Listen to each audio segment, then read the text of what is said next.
Hey, it's Ryan Reynolds here from Mint Mobile. Now, I was looking for fun ways to tell you that Mint's offer of unlimited premium wireless for $15 a month is back.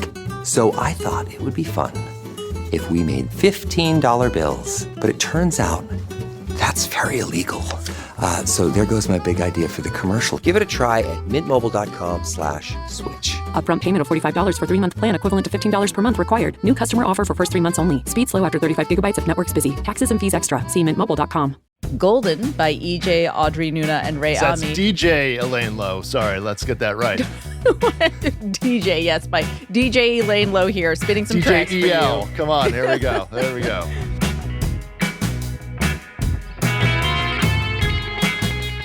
Welcome to the Ankler Podcast. I'm your host, Elaine Lowe, staff writer at The Ankler and author of the series Business Newsletter. This week, we're going to tell you the story of a couple of crazy kids who got married in the spring of 2022 and were divorced by the summer of 2025. Now, as Warner Brothers Discovery engages in a conscious uncoupling, their assets and leadership are being divvied up. So we're going to tell you who gets the house, who gets the dog, and what yet another corporate shakeup means for the business of Hollywood. In other news, if your household is anything like mine and tens of millions of others, you've got the soundtrack to K-Pop Demon Hunters playing on loop. This movie from directors Maggie Kang and Chris Appelhans is major for Netflix, getting more than 130 million views, including 20 million plus views in its 6th week on the streamer. It's a musical movie full of bangers, a total no-skip album, with multiple songs from the movie charting on Billboard and Spotify's top 10 lists. And as much as this is an excuse to play Soda Pop by the Saja Boys on the pod, it's actually also a pretty interesting case study in Netflix's original animation strategy and the future of animated movies. So is K-Pop Demon Hunters a one-off hit, or does it mark the resurgence of animated originals? Today's going to be a fun one, and with me here are Sean McNulty of the Wake Up newsletter and Natalie Jarvie of Like and Subscribe. Please tell me you guys have seen K-Pop Demon Hunters. Oh, yes. Sean will be pleased to know that it's one of the only original movies I've seen in the last few months. I've been seeing movies in theaters. All right, come on. I'm sorry. No, I'm watching Happy Gilmore and Naked Gun. I'm commenting it up. I'm not in the animation world at this point. Wait, so you haven't seen it? Everyone's seen it, Sean. So you get to shame me about not having seen movies in theater, so this is my one and only opportunity. I tracked the numbers. I've been on this movie for 6 weeks, so don't give me any crap about K-Pop. All right, so listen, people have been reading about it in the Wake Up for 6 weeks now, so I'm fully aware of all the K-Pop. All right. You got the stats, no context. All right. Okay, well, first things first, Warner Brothers Discovery will soon be no more. By the summer of 2026, WBD will be 2 separate publicly traded companies named respectively, get this, Warner Brothers and Discovery Global. Wait for it. Laurels Exactly. for spring, groundbreaking.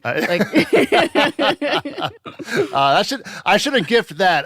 That would have been great. Damn it. I missed my opportunity. That was the gift for that one. I could consult you more often, Elaine.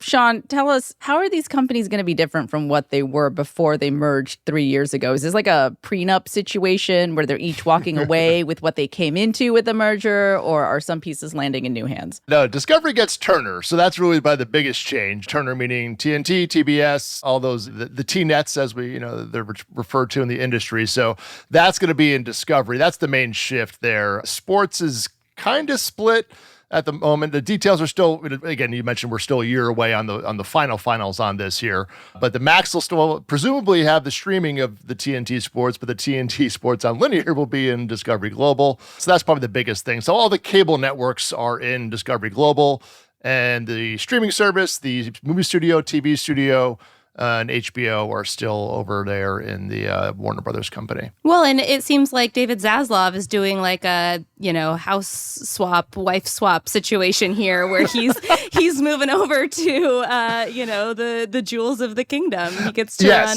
Warner Brothers. The CFO, Gunnar Weidenfels, is getting to lead the Discovery Global company. So, yes, that is the case. But I will note Discovery Plus, which still exists, by the way, but I don't know, no data as to how many subscribers it has, that will be in Disco Global. So there will be a small piece of streaming in the Discovery Global company, but otherwise primarily all cable TV networks. To me, this really feels like the culmination of Zaslav's master plan. He came to Hollywood.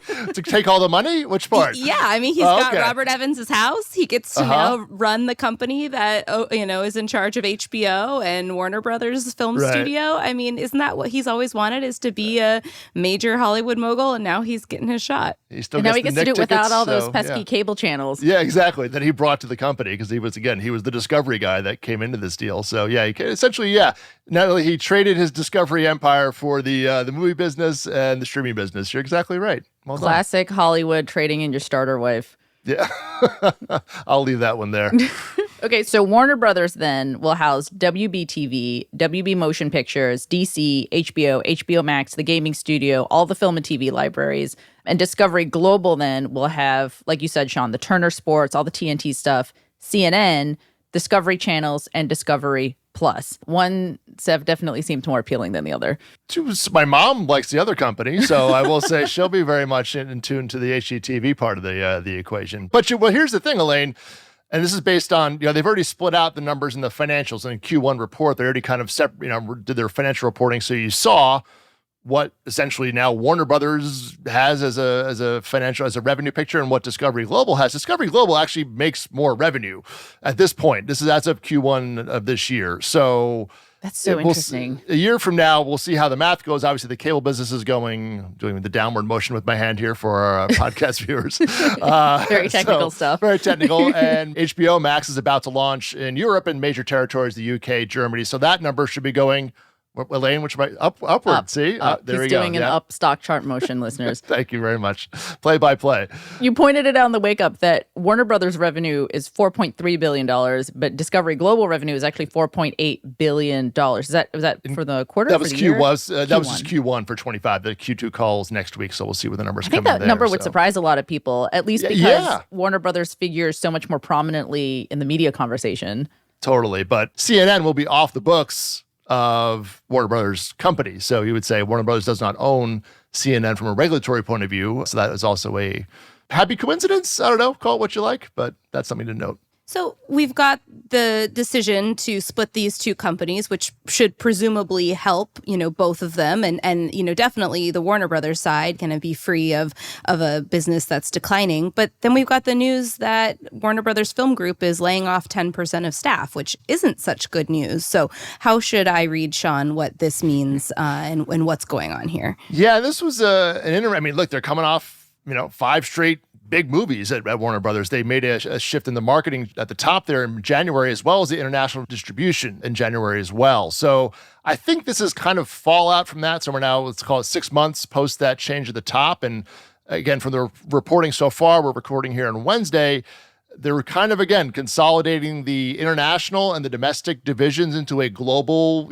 kind of a theatrical and distribution group, which, call it as you like, but you're definitely trimming staff and trimming costs. We'll see. We haven't seen too much on the Discovery Global side, which arguably is the company that probably needs to cut the costs more because they have a declining revenue model. But kind of curious timing there, Natalie, for sure, for coming off such a great summer with Weapons coming up in a couple of weeks and the PTA Leo DiCaprio movie coming up in September. So interesting, but they're clearly have their eye on the bottom line, that's for sure.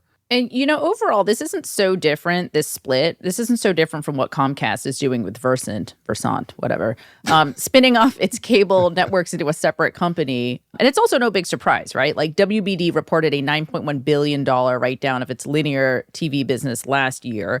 So it's no surprise that it's really being spun off into something else. But it's a real flip-flop for a business that literally only merged 3 years ago. Like, how does this reflect on the leadership of this company? David Zaslav is somebody who has been in the public eye very prominently the last few years, not very flatteringly so. Yeah, and this obviously just follows a couple months ago, changing Max back to HBO Max. We're just kind of undoing everything here. It didn't work. Like this is, this is literally it. As Natalie said, a lot of people got a lot richer through this, all those free cash flow bonuses and all that kind of stuff. So the C-suite did rather well in this.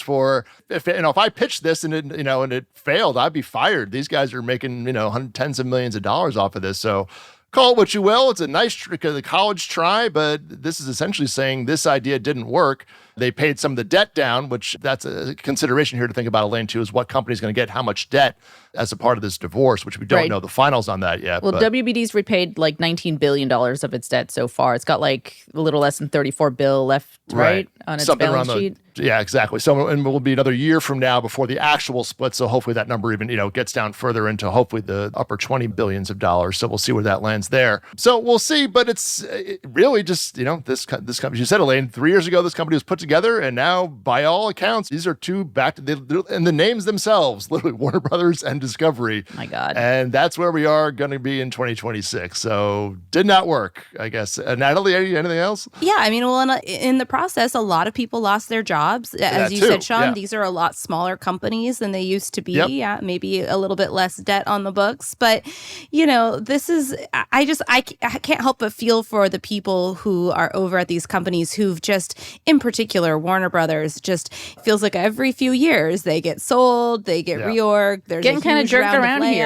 Yeah, this follows AT&T, of course, right? Exactly. Yeah. So hopefully this is some sense of stability. But as I said, this is going to be a smaller company. I'm not saying this is the final step for Warner Brothers in its journey through the 2020s. Is that I would have no guarantee or any sense of that, Elaine, in terms of, okay, now we've landed. This is the decision. It's just going to be a smaller company, but TBA on what happens in the second half of 2020s for sure.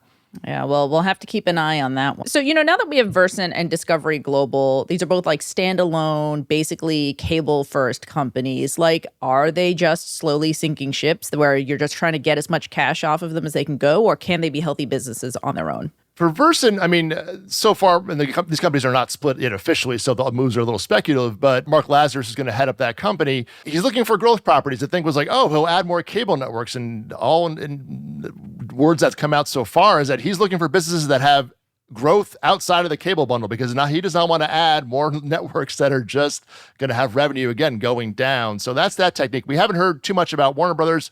It's probably a little bit early. Versant will be kind of more of an early 2026 thing.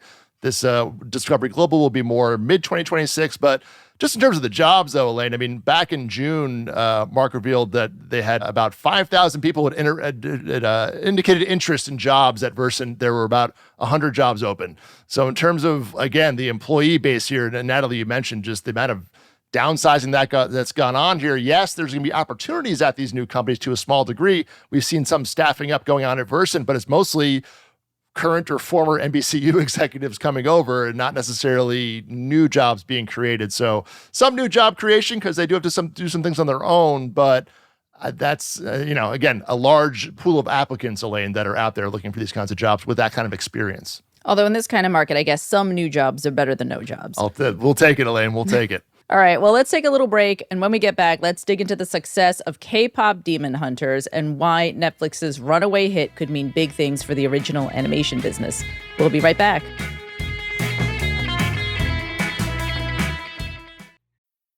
Got some good news for your ears. More of that good stuff is coming up.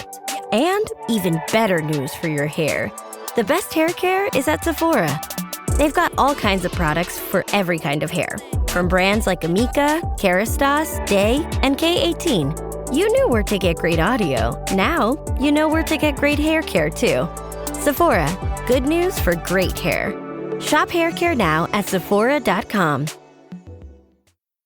Hi, I'm Eric Barmack, and I'm a working producer, and I write the Real AI newsletter for The Ankler. Real AI is your destination to understand the truth about AI and entertainment, who's using it, how they're using it, and the technological change already here in the industry. I care about AI because it's changed the way I run my own business and even pitch and sell shows. I've used AI for script coverage, to help my team brainstorm concepts, and even to come up with pitch decks. Real AI will also tell you more about the fast-moving technology the studios and streamers are tracking and how that will impact your job, both today and tomorrow. I believe being informed is the only way to face the new frontier right here at our doorstep, which I believe can help foster the best in our human creativity, something that can never be replaced. Real AI comes out every other Tuesday as part of a paid subscription to The Ankler, so please join me by subscribing at theankler.com today.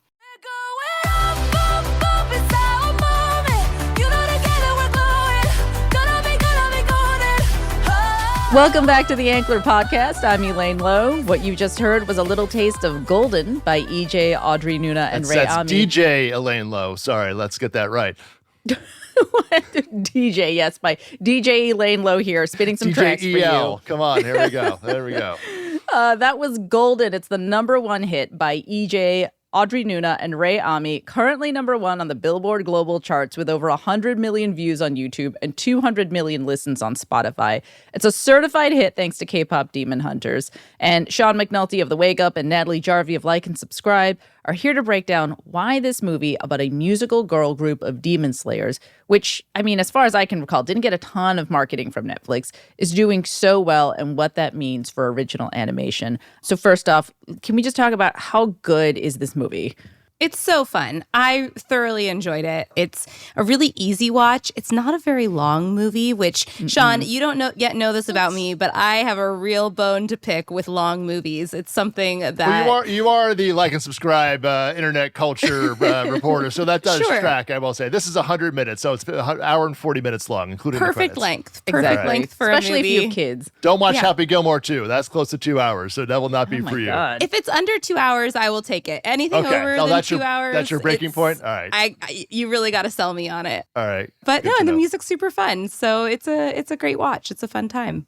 I watched it with my kids who hadn't seen it before, and they were like, oh, yeah, we actually already know these songs because they play them on the loudspeakers at summer camp. Like, it's permeated the elementary school set for sure. Music's a powerful tool. But, like, what's notable about this movie is, like, A, it's an original animated film. It took 7 years to make from pitch to release.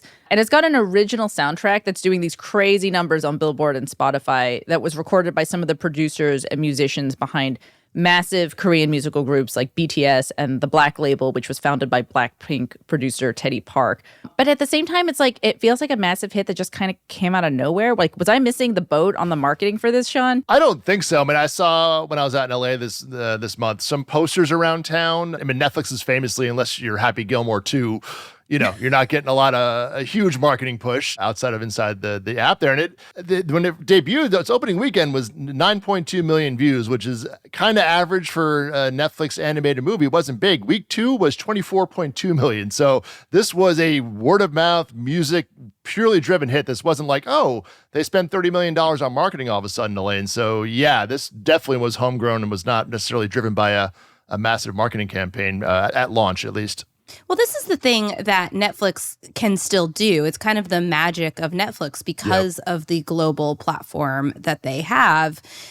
They can just turn things that you didn't even know about 2 weeks ago into massive hits. And honestly, it's kind of fun. It's, you know, I had been worried there for a while that we weren't quite getting that from Netflix anymore, that we didn't have those kind of surprise things that just became like huge cultural sensations overnight the way that we did years ago with, like, you know, Making a Murderer or some of these titles. Well, Adolescence kind of had that a bit, I think, right? I mean, It did. Way different genre than K-pop Demon Hunters. Yes, but, less of a fun watch for sure. Yeah, right. So it's kind of fun and exciting that, you know, to see that Netflix can still do something like that. And I think to your point, like, the music is a big part of that. You hear those songs, you want to know where they come from, and you want to understand the context in which they, you know, are placed in the movie. All 8 songs were in the top 100 on Billboard. I think it was last week or the week before. So it's not Golden's the big hit, as we pointed out there, Elaine, but it is the whole soundtrack that is permeating the culture. Oh, yeah, here, like I said, all bangers. I was listening to the soundtrack on loop as I was prepping for the pod yesterday, and I was like, this is like a real no-skip album here. Like, wow. Really good stuff. All right. And I mean, you just look at the numbers, too, of the movie. It's number 1 on the Nielsen streaming movie charts. It's outperforming the Minecraft movie on Max, which was sort of like the last really enormous family movie.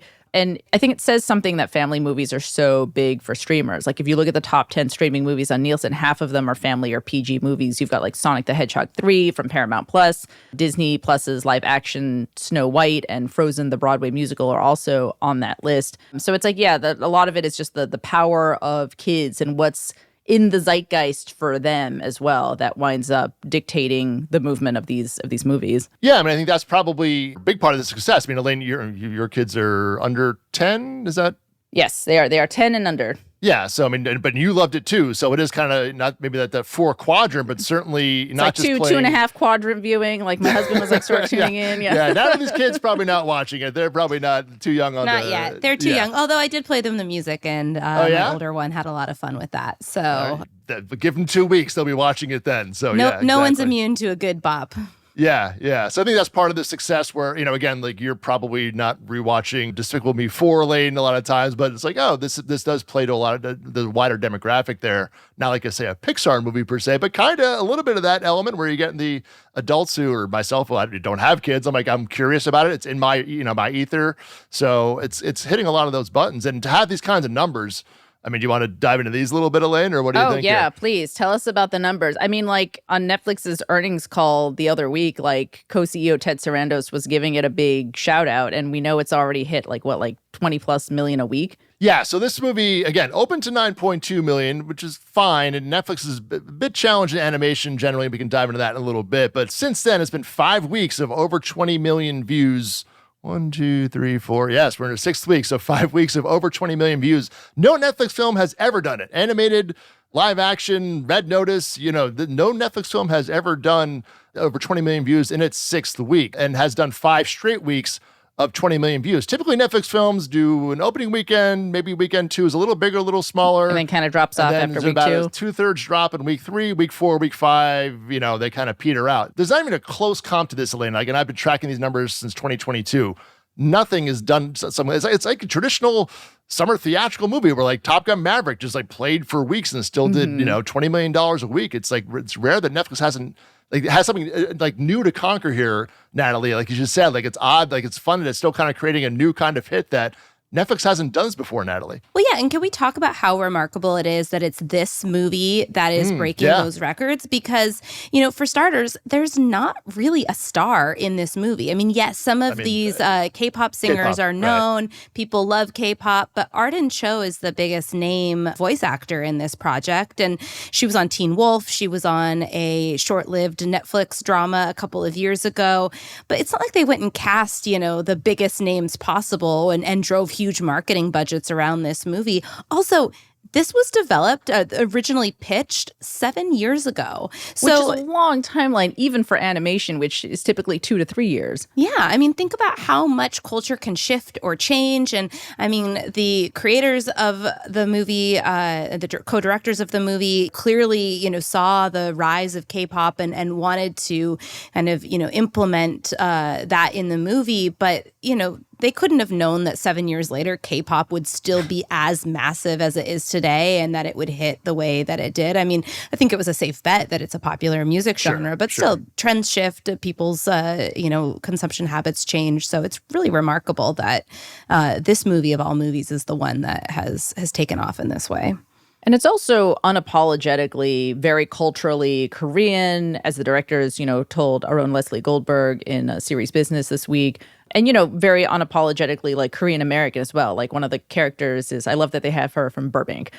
And it's, I don't know. I think it's really just very cool that we're at a point where K-pop and like just other, sort of cultural influences are just so readily consumed by American kids. But I think the real question here is like, is this a one-off? Like, what does it say about the appetite for original animated films? Like, does this say anything about the market more broadly? Or is this just because the music for this film happened to be so good? I'm inclined to say that. I mean, just the track record of Netflix animation, Leo was the previous big hit. This is beating that in its first 91 days of viewing, has topped Leo. So it's a phenomenon. Again, it wasn't a marketing driven thing. It was a purely organic. And again, I think even Natalie, maybe to the point where I think there's maybe an appetite out there for things that are not heavily marketed to you that you can kind of own and make, like we made this a hit. You didn't tell us this was a hit. I think there's something to that. And that's hard to replicate on a future thing where you're going to pour $10-20 million of marketing on top. But Natalie, I think that does play into effect here a bit. There's definitely something to that. I mean, absolutely the Minecraft movie was marketed, but still the way that movie kind of took on a life of its own and drove all this, kind of like live viewing experience, that felt like something that the fans really grasped onto and said, this is ours and we're creating this experience. And, so much of that is driven too by the social media component of it. Right. Again, I'm very curious to see, Elaine, what they do with the branding, the marketing team, what they do to create stuff. We saw what they did with Squid Game, to kind of blow that out. So I'm kind of curious. Do they do a sequel? All that kinds of questions. It does seem like it's a property that's ripe for some in-person experiences. The Netflix challenge houses, there, absolutely. The challenge there is that because it's animated, this voice cast was split by the people who were the speaking voice cast and the singing voice cast. So you can't just bring Arden Cho up on stage as Rumi and have that work in that way. So I don't know, are we going to get some like holograms, like some AI Natalie's characters? pitching. I love this. Here you go. Netflix is listening, Natalie. So what do you got? It does make it a bit more of a challenge, though, to figure out what that like IRL experience looks like. Yeah, that's definitely true. But we'll see what they come up with. They will not be wanting for ideas, but it does. Ted's right. It's been challenging. They have a deal with John Lasseter is going to be doing some movies for them via Skydance. They had a movie called Spellbound, which was their 2024 Thanksgiving movie, which did not really land. Just to give you context on that, so if you saw that did have marketing support, Elaine. So again, K-Pop Demon Hunters is at about 132 million views globally so far. Spellbound did about 46 million in its initial kind of run. So you're talking about a third of the size. So again, this is just the scale of this K-pop movie is really just unprecedented, Elaine. So they, and then other films like, the studio animation does very well. Obviously, those films, the Despicable Me, Super Mario Brothers, they play forever on Netflix. So it's not like animation doesn't play well, but their original ones have been challenged. Sure, but the stuff that's been plucked from out of house, yes, like those the are original all, stuff has not had anywhere near the success. So we'll see what they take from it, Elaine. They keep taking swings at it, even though they haven't had really much success in about a good 3-year period outside of, you just said, Leo, which was an Adam Sandler movie, which was with their biggest star, and The Sea Beast, which was in the middle of 2022. So that was, almost over 3 years old at this point. So the runway to the pre-production lane for animation is so long. So even if you have a lesson right now, it's hard to say like, oh, we'll have another one, for such a quick turn business that Netflix is. It's like you can't quite do that with this genre. So be curious to see what they do with it. Well, they've got In Your Dreams coming out. That's one that they flagged on the earnings call. That's November 14th. So that'll be a Thanksgiving-ish release. Yes, that's their big push this year. Yeah. Yeah. So if that one has momentum, then maybe we can start to call it a trend. But exactly. Until then, not so sure. Although, Natalie, you interviewed Netflix co-founder Reed Hastings back in 2020. And he said then, this was 5 years ago, that he wanted to beat Disney at family animation, but that he knew it was going to take a while. 3, 4, 5 years is a little while, but they're getting there. They're getting a little more turf there. Yeah, animation is a huge category to own if you can. So Netflix wanting to be something for everyone, wanting to be your entire TV experience, of course they're going to want to own animation. Now, we have reported, both you and I, Elaine, about the challenges that come with trying to build new IP in the kids and family space. It does take a while because kids just want to watch the same things on repeat over and over again, and to build that kind of familiarity and fandom around a new character, a new IP is really challenging. So it's definitely a sign that Netflix is finally starting to do something right, that they have nailed this one with K-Pop Demon Hunters. The question is, can they do it again? And, we'll see. It also does reinforce, though, that you need off-channel marketing to make these things into events. And that's like consumer products, live events. Is that what you mean? No, spending more. This one kind of like, it's the music is the marketing, but the reason this is taking off, not because of the algorithm that they pushed it in the app. This is taking off because it's huge on TikTok and huge on social and at your kids' camp and et cetera. So this kind of reinforces, if anything, to me, of a lesson. It's like, you need to have an off-channel, meaning outside of Netflix, marketing plan. Typically that is a spend. Elaine, we talked about here in the pod, Leo had that. They spent a good deal of money to promote that movie, and that was their biggest one. This genre, Natalie, as you say, it's like kids respond not to things they know, but also to marketing. And it's like, I've heard of that. I'm aware of this. I want to see that. And just putting the tile in the app doesn't do it for that generation. So I think that again, this was a roundabout sort of way to doing that, but this is an off-channel marketing success that's just happened to be a viral one. So that's like, I think if anything, it's like, hey guys, you gotta put a little more into this. If you're going to succeed at that goal that Reed put out, you want to play in this business. There's a reason why Disney and Universal and Meldondry, Illumination do well. They've created a whole ecosystem around it. But they spend, tens and, of millions of dollars of marketing on these things. And that's why, to even have a shot at success. So that's, I think, the takeaway is you got to have an off-channel plan here to kind of win in this genre. We'll see if they, take that to heed with that In Your Dreams movie, Elaine. I'm very curious to see now if we see perhaps a bigger campaign. I don't know how much they were planning for in November, but I'll be keeping my eye on that to see what they do for that movie. Well, for now, we'll all just be listening to Golden on loop.